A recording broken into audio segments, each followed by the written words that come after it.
જય માતાજી મિત્રો।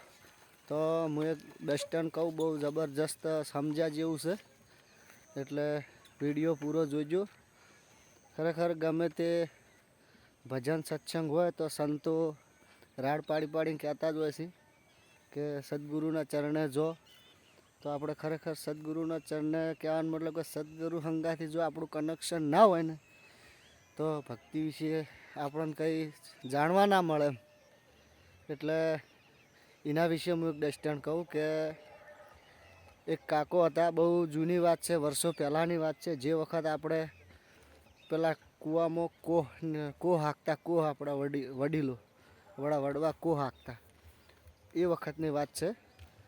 એટલે કાકો કોહ હાંકતા અને પાણી કાઢતા અને એમને દરરોજ વહેલા ઉઠીને નાહવાની ટેવ હતી।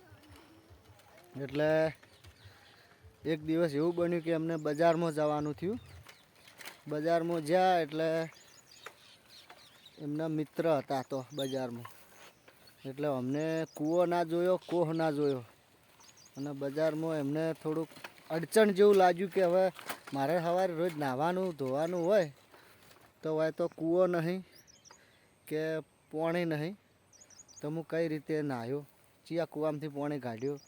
કાકાને બાથરૂમની ખબર નથી, તો બજારમાં એ વખતે બાથરૂમ હતા જ પહેલાં। આપણે કોહ હેડતા એ વખતે એમને તો બાથરૂમ હતા, આપણે નહોતા। એટલે કાકાને 2-3 દાડા રહેવાનું હતું, એની જગ્યાએ કાકો હોજના બિસ્તરા ભરીને તૈયાર થઈ ગયા। એમના મિત્રને કે હવે મારે ગામડે જવું છે। એટલે પેલા તો રહેતા હતા એમના મિત્ર કે તમે આવ્યા છો ઘણા વર્ષે અને 2-3 દાડા રહેવાની વાત કરતા હતા અને તમારે જવાનું ચમ કહો છો? એટલે મને કે બીજી કોઈ તકલીફ નહીં, એક જ તકલીફ છે કે સવારે ઉઠીને મારે નાહવા જોવે છે, બરાબર, અને તમારો હોય કૂવો નહીં કે કોહ નહીં, મારે પાણી ચોથી કાઢીને નાહવું।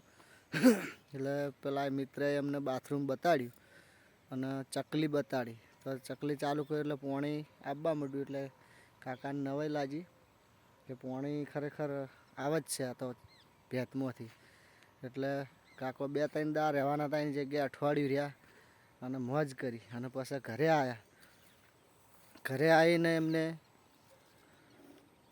4 દિવાલો ચણાવી અને અંદર ચકલી ફિટ કરી દીધી ભેતમાં। હવે મિત્રો ભેતમાંથી પાણી આવે એટલે અમને પહેલાં તો એવા ફોન કે મોબાઈલ તો હતા નહીં એ વખત। એટલે કાકાએ સમાચાર કર્યા એમના મિત્રને, જો બજાર રહેતા હતા સિટીમાં, કે તમારે ભેતમાંથી પાણી આવે છે, એટલે અમારે મુએ ભેત ચણાઈને ચકલી અંદર મેલી બાથરૂમ જેવું બનાવ્યું છે પણ પાણી નહીં આવતું। એટલે પેલા બજારમાં રહેતા હતા એમના મિત્રને બહુ સરસ જવાબ આપ્યો હતો કે તમે ચકલી તો ભેતમાં ફિટ કરી છે પણ કનેક્શન લીધું છે, એટલે કે કનેક્શન ચોથી લેવાનું કે જો મોટું ટોકું હોય, વધારે પાણી હોય, એ કનેક્શન હોય ને તો પાણી આવે। એટલે કે એવી તો મને ખબર નહીં। એટલે આપણે ખરેખર આ ડસ્ટન તો એક સમજાવવા માટે જ હોય, આમાં ડસ્ટન કોઈ સાચું ના હોય, પણ નહીં કહેતા કે વાડ વગર વેલો ના ચડે।